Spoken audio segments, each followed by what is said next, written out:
Welcome back to What You Will Learn. My name is Adam Ashton. And my name is Adam Jones. Today we're taking you through the best bits of Never Split the Difference by Voss, negotiating as if your life depended on it. We've done a bunch of negotiation books in the past, but this comes from a very different perspective. Some of the books we did, like Getting to Yes and Getting Past No, were from a rational academic sort of a standpoint. But Chris Voss, he comes from the real world of FBI hostage negotiation. He had to negotiate with terrorists, with gang leaders, with bank robbers, with people holding hostages. And so he's trying to bring some of his, real world emotional side of negotiation to some of the rational academic things that we've done in the past. So it's a good little book to add to your negotiation repertoire. So this is what he's done. He's translated everything he learnt in the down, dirty world of dealing with the drug dealers and gangsters and is applying it to the everyday negotiations that me and you have to deal with. If you want to knock off a couple $100 off that $20,000 car, if you want that 10% raise, or if you want to just get your kids to bed by 9 p.m, the techniques from this book is what will help you reach successful negotiations from your end. There's so many negotiations that we go through every single day, and we probably don't even realize that it's a negotiation. But what Chris says, whether it is trying to get that client signed to that $1 million contract, or whether it is the small thing of just asking a colleague to do something for you, these are all negotiations. And Chris said that they all boil down to two simple functions. One is gathering information, and two is influencing behavior. So every negotiation is simply just, firstly, finding out the information from the other side, and then secondly, influencing the negotiation in a way that gets the other person to do what you want them to do. I think one of the natural things when you frame something as negotiation, we've got this natural aversion against it. It feels kind of awkward and funny when you feel like you're stepping into something like that. But this is one of the first things we need to do is get over our aversion to negotiating. It does mean we need to play an emotional game that human society is really set up for in every situation like that. So Chris worked in the FBI for 2 decades. 15 of those years he was negotiating these hostage situations all over the world. And as he was sort of moving out of the FBI and moving into the corporate world and the business world, he wanted to bring over his techniques that he'd learnt, but he also thought there's going to be a whole bunch of stuff in business school learning about the business side of negotiations that he should learn. So he went to a big famous business school and started doing these negotiation classes. And he realized that they were really using old, outdated techniques. They were very much based on rational processes, a clear step-by-step, this is how any negotiation should go. And they were ignoring a lot of the real-world, human, emotional side of the negotiations. So Chris was really able to come in with his real-world experience and pretty much slap up all of these MBA guys in suits who think they're negotiation masters. Yeah, 100%. All the MBA negotiation masters, their Bible was Getting to Yes, which we've already reviewed on the podcast by William Ury and Roger Fisher. And it really is that. It's a linear process, 4 steps, and to get to a successful yes in a negotiation. The first step was separate the people from the positions. The second step was focus on interest, not positions. The third step was inventing options for mutual gain. And the fourth step is insisting on using objective criteria. So for the book written by William Murray and Roger Fisher, Getting to Yes, it's basically a 4-step linear process. The real world of negotiation isn't always like that. Yeah, at the time in the 1980s when this came out, it was revolutionary. It was the first of its kind. It was this first book that really broke down a clear, simple framework for negotiation. And it was a good starting point, but it really didn't dig deep enough into what a negotiation really needs to be. And the big error was that it was too rational. It was too much systematized. It was too much thinking of the rational system 2 side of the brain. If we bring that thinking fast and slow analogy, it's all about that slow thinking. People assuming that people are going to do exactly what's best for them, and trying to understand that there is a right answer and a wrong answer, and this is how we're going to get to that right answer. And I think why this book is very powerful if you read it in context with Getting to Yes, Getting Past No, putting these 3 together, you've got a very good package that deals with the emotional brain, then also the rational brain.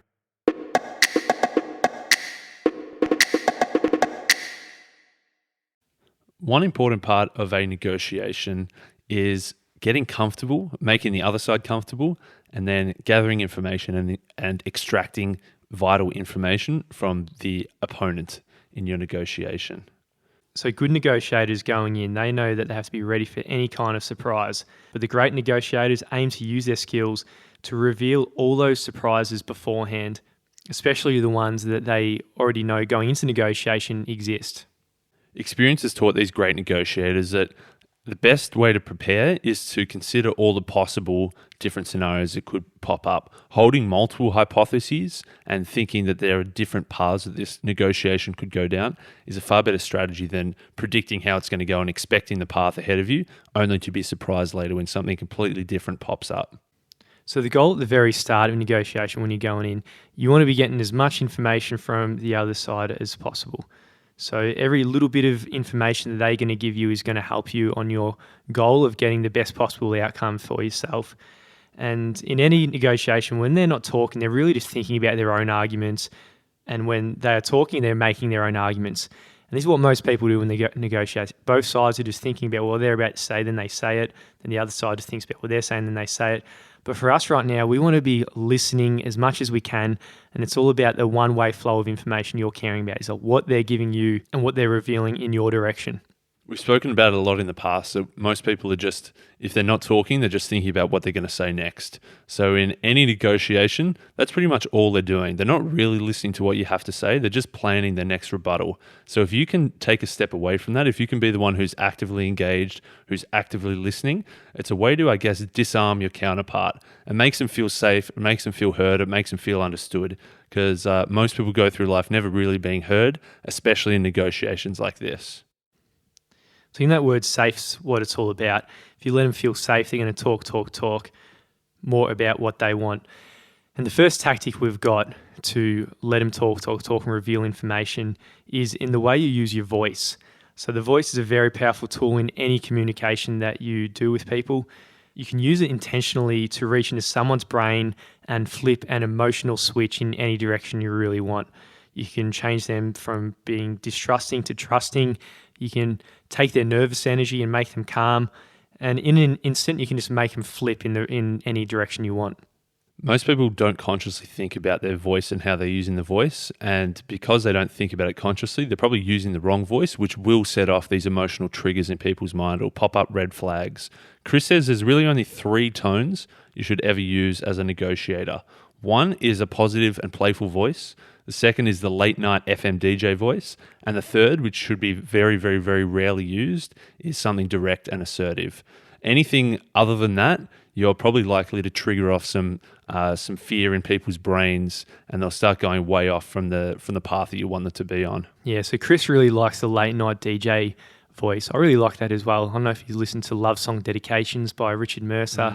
It's really specific in Australia. But I think there's the late great Casey Kasem was the equivalent in the US, long distance dedications. Yeah. Well, there you go. Well, he really had this voice right now, and this goes out to the love Susie out there who's wants to marry her. You know, it's like a little bit amazing. Like that. I'm not very. I didn't have the actual words to go with the romance. That because that sounded pretty good. It was very calm. Imagine pulling that now in negotiation. I mean, that's the kind of thing we're talking about. The other side's got no other option than to chill out. They can't get roused up when you're just talking like that to them. And they're probably going to get a little bit aroused, aren't they? Maybe that's not. If that's the goal, if that's the goal, then maybe it's one to use. But if you compare that to someone who's speaking fast, high pitched, a little bit agitated, it's very off-putting and it puts a person on edge. If you can speak slower, if you can speak a little bit deeper, if you can speak with more calmness in your voice, then you're going to at least set the person at ease.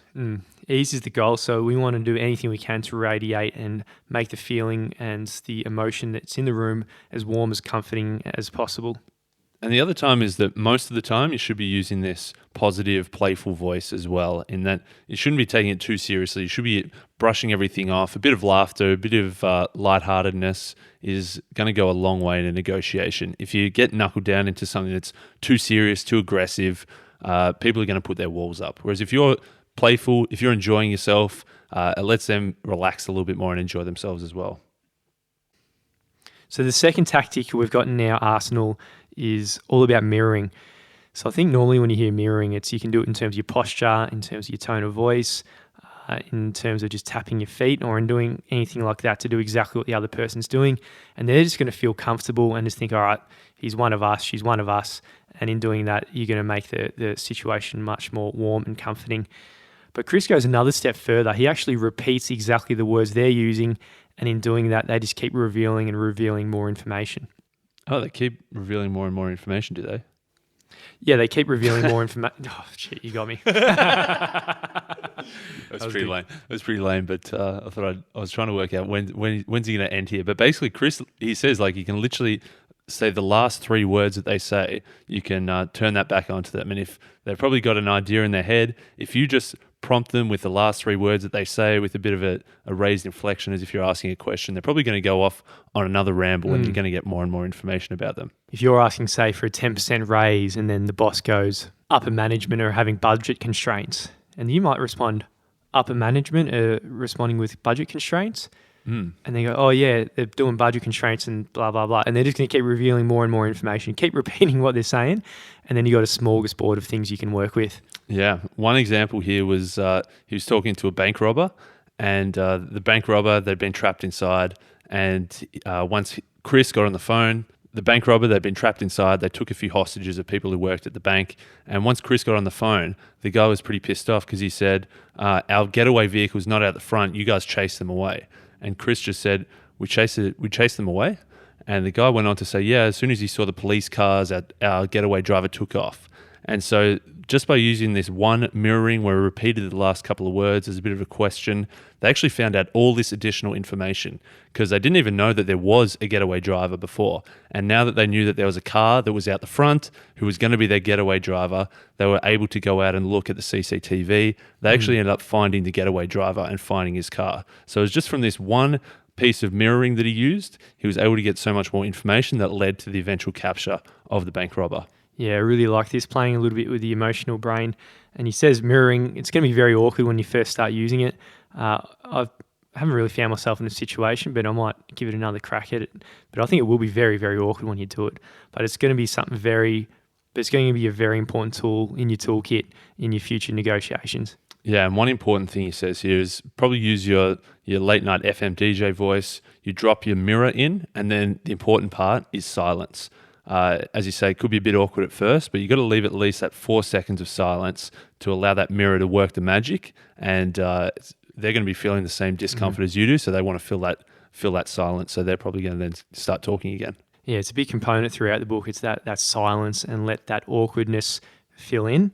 And then if you're a little bit stronger, when that awkwardness ramps up, it gets extremely awkward, let the other side cave in first and let it go. Okay, another item for your toolbox is using tactical empathy. He's quite Machiavellian, old Chris Voss here, isn't he? Man, it's absolutely vital in negotiations. It is. But in tense negotiation situations, the traditional advice has always been go out there, keep your poker face, don't get too roused up, try and avoid emotions at all kind of costs. Getting to Yes talks about separating the person from the problem. But what happens if the problem is the emotion? And emotions are really one of the things that derail communication. They're going to be a real thing when it comes to negotiating. And once people get upset at one another, all the rational things go out the window, and we're in the territory of Chris, which is all the emotional side of the brain. If we're coming into a negotiation, and if we think we should be businesslike, if we think we should be stoic and very rational and keep our poker face on, we're going to miss a large chunk of it. If the other person on the other side of the table has some kind of strong emotion and you're just there with your poker face on, they're just going to feel like they're not heard at all. They're going to feel like you haven't understood them. There's no possible way to move forward from there. Rather than, if you're going to try and push on forward, they're going to be stuck in that same spot because their emotion is dragging them back.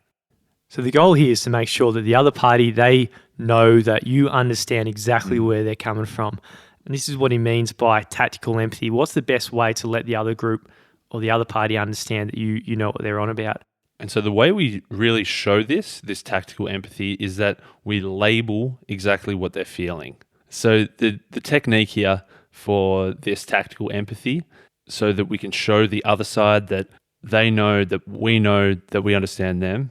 I think there's too many layers there, but anyway, right. What we're doing is we're labeling it. So by labeling something, by calling it out explicitly, we're showing them that we truly understand them. So yeah, don't just put yourself in their shoes, label their exact emotion. And another thing was going to be a little bit awkward, I think, when you first start trying to do it. For example, like say in a bit of the preamble before you get in the negotiation, you ask them, how's the family? And then the corners of their mouth like turn up and they say, "Oh, it's great." And it's not convincing great at all, right? You understand there's something just creeping underneath them and their voice goes flat. You actually get to label exactly what you think their emotion is deep down. You might say, "Oh yeah, it seems like you're having a lot of trouble at home," or "It seems like your relationship isn't going too well." Don't be afraid of getting deep and labeling exactly what their emotion might be. Yeah, I'd probably it's probably a little bit early for that, or talking too much personal stuff. But maybe in the negotiation, if they say, let's use the example you said before, how the question about, can I get a raise? And they said that the higher up managers are pushing back on budget constraints. Maybe you can say, it seems like you've got a lot of frustration there in dealing with the higher ups. So by calling out that, they'd be feeling a lot of frustration. They probably want to grow the team. They probably want to move forward. They probably want to reward their best employees. But if the manager above them is saying no way, then there's going to be some frustration there. So if you can say it seems like there's some frustration there, then that's labeling their exact situation. That's that tactical empathy. So in human psychology, people's emotions have two levels. Their presenting behavior is the surface part, and beneath that's the underlying feeling, which is the motivating behavior. And that's one we're trying to get to, is the underlying feeling. So for that manager that is presenting the front, or it's the manager and they're passing the buck off them, but the underlying feeling is that frustration, and we got to label and acknowledge that. That tactical empathy really gets you even closer to their side. So we spoke earlier about the mirror, building that rapport with someone and reflecting back to them with their specific words. This is just a complete another layer deeper, where you're not just reflecting back the words, but you're reflecting back their truer underlying feelings. The next piece of negotiation advice from Chris Voss is very, very counterintuitive for any negotiation advice you've ever been given your whole entire life, and that is beware yes and master no. So no is a very good thing in Chris's world. Most classic negotiation courses talk about the yes ladder, about building up a series of yeses. The more people say yes, the more they get used to saying yes. So when you give them the big pitch at the end, they're going to say yes. But Chris says that's the exact opposite. Yes often doesn't mean yes. There are many different types of yes. Sometimes saying yes is just a way to get you to stop talking. But no, that reveals some real important stuff for a negotiation. So this no is the thing that actually starts in the negotiation. Yeah, most people think no is the end. Most people think if you give your offer and then they say no, that's it. It's game over. But Chris says no, that's just the beginning. It is kind of liberating because if the other school of thought, you're thinking no, oh shit, I've failed already. Game over. In Chris's world, right? No, like you just get in your hands and you start rubbing together and it's game on, really. One of Chris's biggest negotiations in his life was how he entered the FBI crisis negotiation team. At the very start, he actually had no credentials and no background in anything that will give him that kind of job. And they asked him, "Chris, you got any degree in psychology, sociology, anything related?" And Chris said, "No, sorry." And they replied, "It looks like you've answered your question, now go away." Now at this point, most people would just go away, but Chris, he understands that no is actually an opportunity. And he stayed around. He asked, "Go away? Really?" Obviously repeating and mirroring what they said. And then he let the awkward pause go there, ramp up. And then all of a sudden they released another big important piece of information on how he could do it. And they said, "Okay, there is one way you can do it. Go and volunteer for the suicide hotline." So after that series of no and that awkward moment, then Chris all of a sudden won the negotiation because he had a road to become part of that team. For most people, no provides a sense of comfort, a sense of protection. It gives them control back. If you're asking obvious questions where the answer is yes, it makes people feel trapped. People know some of these techniques that the telemarketers are using where you're building up that ladder of yeses. People just know there's some dodgy shit about to come around the corner. So saying yes is actually very uncomfortable for people. Being able to say no to something gives them a hell of a lot more comfort. It means that they get to maintain the status quo. They don't have to make any change. And it means that they wrestle control back of this situation. And this is the paradoxical thing. It's no is very good for them to say because it lets the other party feel like they've got the sense of control. So the feeling of autonomy, it's a universal need that we all have. And this is what you're gifting them. If you don't give them control and it feels like you're the one in control, and then you're actually not going to go anywhere. I was just thinking, there's a bit on the fly, so it's always a risk. But if Chris the other way, rather than asking them how can he get into this FBI crisis negotiation team. Maybe you went in there and said, are you looking for someone who's very confident? And then they're going to say yes, of course. And then if they say, are you looking for someone who's been on the streets, who has real conversations with real people? They're going to say yes. So he's like, that's building them up to the point where they're almost feeling trapped into saying yes, you can come and join the team. But instead he's asked them this question where the answer was no. They've got control. They don't have to make any decisions. The status quo is wrestled. And then they've said no. He says, okay, well, there must be something I can do.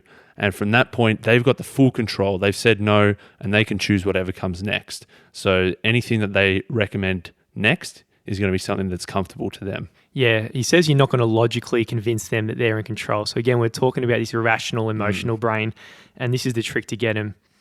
So you want to ask the questions that is going to arouse a no from them. So you might ask, what about this doesn't work for you, as opposed to the other way around? What about this does work? Or also, what would you need to make it work? So I think the takeaway with this is if your biggest fear is no, which might be communicated by your big Harvard MBA types, then you're really a hostage to the word no, and you're kind of handcuffed only to the word yes. But now I guess with this information, when no comes, you've got some wiggle room and you understand that it can actually be something that works in your favor. If you're coming in with the view that negotiation is this linear formula, X plus Y equals Z, you're going to miss all of the irrational blind spots, all the hidden needs, all those undeveloped notions, anything hiding beneath the surface.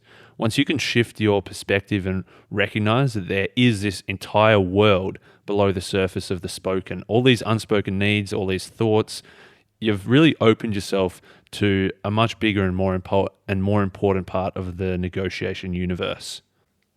One emotional blind spot is all about the use and risks of deadlines, what people might throw on you, but it's something that you could use on the other person as well.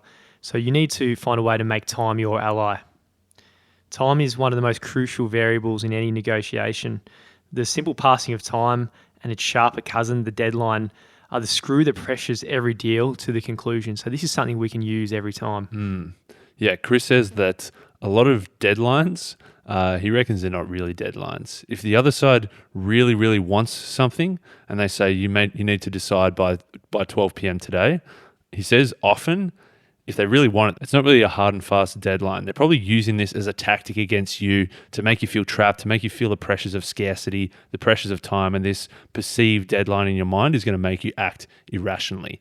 So you need to realize the power that deadlines can have over you and realize the power that you can then wield over other people by using these. Another blind spot is the use of the most powerful word in negotiation, the most powerful F word around there. It's not the four-letter F word. The four-letter F word. It's not the F-bomb. It's fair. F-A-I-R. This is super powerful in the way that you use it. If someone gives you a ridiculous offer, if you say to them, how is that a fair offer?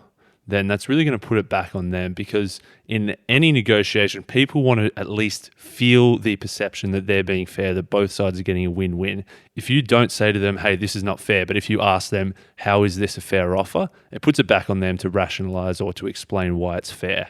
And there might be a bit of fairness badminton. They might give you an offer and say, we've given you a fair offer. And then you might throw it back to them and exclaim fair with a big question mark and use the word fair. It's a very powerful weapon to be pulling out of the arsenal. Yeah, if they know that, if they say, oh, this is a very fair offer, they know the power of fair. So if you can question their notion of fair as well, or even better, use the question fair and then use that awkward pause and let the awkwardness ramp up and let them crumble. Yeah, that's it. Mate, tell us your recent example of a negotiation you went through. You tried to record it, yeah, but the sound quality was shit house. Yeah, I tried to... went through the notes of this book and everything, and I got very well prepared because I was paying $70 a night in Lombok, very high price for what you get around there. And so basically top dollar, but the air conditioner didn't work. So I wanted to go and negotiate a new room price based on what I've been staying. Is $70 per night fair for a room that doesn't have air conditioning? And then I did the long pause, and I had all these things ready to go after that. But mate, that one weapon, it actually worked. I got a half price for my whole stay there. I couldn't even believe it. Too good. You didn't even need the mirroring, the tactical empathy. I was ready though. I had a recording, so we're not going to put it up because it's quite an awkward solution in the end.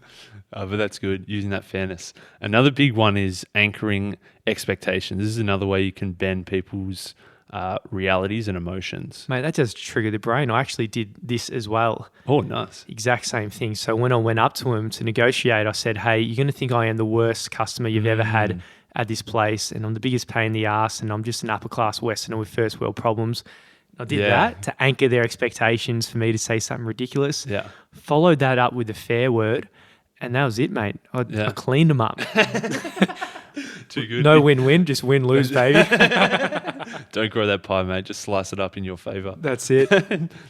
Chris talks about this a lot, and specifically to do with things like airports or hotels, that people are used to having horrible customers come up and treat them like shit. So if you say something like that, if you say, oh, you're just going to think that I'm some completely entitled rich guy, something like that, or if you go up to them and say, this is going to be the worst experience you've had all day, they're expecting some bad shit because they've seen some bad shit. They've seen people bringing hookers into the room, they've seen people chopping up bodies in the room, they've seen all sorts of weird shit. Yeah, 100%. So if you say this is going to be the worst experience you've ever had in this hotel, and then you just ask for an upgrade to a nicer room, then they're going to think they got off pretty lightly. Yeah, it's all about anchoring their expectations, and whatever you bring in next, it's going to be improvement upon that anchor. Mate, I've seen that some of the best pitches I've ever seen for selling products is use this to a great extent. Someone you like who used to love is Jerry Roberts. He used to sell people on becoming a self-published author. And for the 2-day workshop, he kept anchoring your expectations, like the cost is going to be in the hundreds of thousands of dollars. He'd stop and say, oh yeah, everyone's going to have a heart attack when they hear the price and all that. And the whole time you're thinking, shit, what's his price going to be he's going to do in his final pitch? You're thinking in the hundreds of thousands of dollars. In the end, it's 30 or 40 grand, which once you leave the seminar, you realize, fuck, that's a ridiculous price in itself. But because over the 2 days, he anchors you through the stratosphere, he ended up getting about 15 to 20 people buying his product at 40 grand a pop. So he made 600 grand worth of sales in that one seminar by using this ridiculous anchor rule. Amazing pitch. It's worth going just to see the great man in action. How does he get these people to buy such a high-priced product? Another big thing Chris talks about in negotiation is you should almost always let the other person go first. Say if you're negotiating for a salary, then you let the other person set the first number, because normally in a negotiation you'll set something high, they'll go lower, and then you split the difference halfway in between, and that the first thing that go out is that anchor. So obviously in this book, the book is never split the difference, you should be trying to get exactly what you want. You let the other person go first, because they're going to set that anchor, and you can only go up from there. If you come in with a first offer and it's below what they were going to say, you've completely wasted a massive opportunity to go higher. Absolutely. This is exactly what happened in my second job. And when I was leaving that job, this is what my boss told me. He said to me, when we first had that meeting, and what I threw out, for me, it was a 30% pay rise on what I had then. So I was thinking, this 30% sick, but it was actually lower than his lowest range that he had. So that was a quick yes from him. So it was a quick yes, all right? So I left five grand on the table Yeah. by just not using this one tactic. And that's what Chris says actually. I remember one of the worst things in negotiation is a quick yes. If you give an offer and the person gives a quick yes, you've completely stuffed up somewhere along the line. So he says let them go first. And if they can set something, you can go up from there. The other thing he says that if a lot of people are starting to catch on to this as well, I know Ramit said he pumps this a lot, Chris pumps this a lot, that they always say that you should always let the other person go first. So if you're dealing with someone who's well versed in this stuff and they try to wrestle it back and force you to go first, he says don't just give them a number. He says you should give them some kind of objective range. He says rather than, what do you want from this, and you say 125K as your starting offer, you might say instead, well, at top companies like ABC Corporation, the general range for someone at this level of experience with this level of qualifications is typically somewhere between 130K to 170K.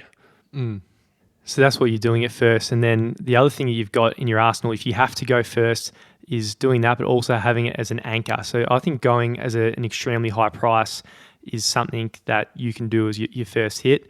And then from there, you're going to anchor from that high level downwards rather than anchoring from their level low upwards. 100%.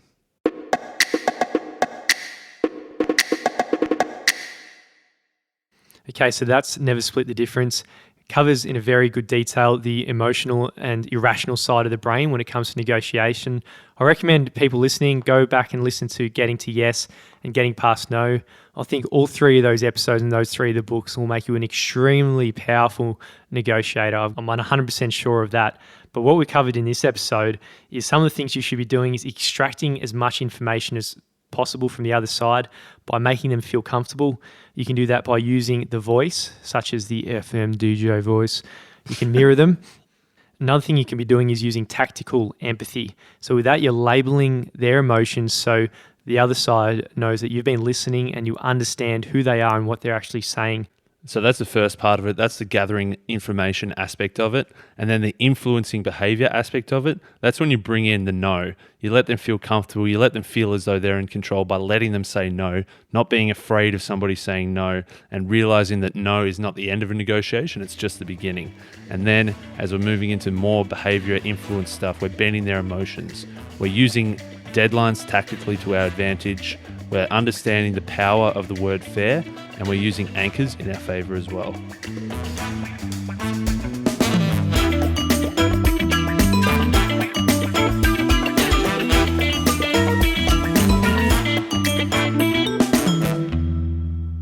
The whale strikes again. Who would have thought after 24 months we're still getting 1-star reviews from Adam Jones calling overweight people whales at the Peninsula Hot Springs? But it's happened again. We've got another 1-star. People don't like the whale comment. We need to balance that out with a few positive reviews. If you're enjoying listening to the show, we love seeing those ratings and reviews flow through. We read them all. It gives us a nice little fuel to keep going. So if you're enjoying the show, please drop us a review and we'd love to check it out.